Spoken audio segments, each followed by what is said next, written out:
પ્રધાનમંત્રી નરેન્દ્ર મોદીના શાસનકાળના 12 વર્ષ પૂર્ણ થવા પર કાપડ ઉદ્યોગના અગ્રણીએ જણાવ્યું હતું કે આ સમયગાળામાં સરકારની ટેક્સટાઇલ અને નિકાસલક્ષી નીતિઓને કારણે ઉદ્યોગમાં નવો પ્રાણ ફૂંકાયો છે અને વૈશ્વિક સ્તરે મેક ઇન ઇન્ડિયાને મજબૂતી મળી છે.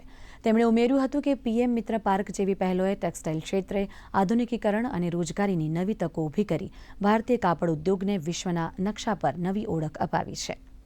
प्रधानमंत्री आदरणीय नरेंद्र भाई मोदी जी के 12 वर्ष प्रधानमंत्री के इस पूरे कार्यकाल के पूरे हो रहे हैं। उनकी गारमेंटिंग की जो पॉलिसी, उसके लिए हमेशा राज्य सरकार के ऊपर खासकर एक टेक्सटाइल पॉलिसी हमारी बनी, उसमें हमारे टेक्सटाइल बिजनेस सूरत का कैसे डेवलप हो सकता है उस पर काफ़ी सारी छूट और उस पर विशेष ध्यान दिया।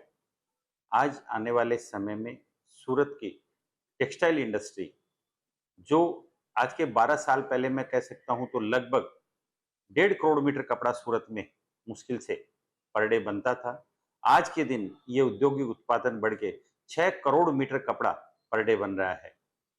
और सूरत के काफ़ी सारे उत्पाद पूरे हमारे देश भर में एक अपनी नई पहचान बना चुके हैं। अभी सूरत कॉरपोरेट जगत की तरफ जा रहा है, सूरत हमारा एक्सपोर्ट की तरफ जा रहा है, उसमें सरकार की पॉलिसियों का एक बहुत बड़ा योगदान है।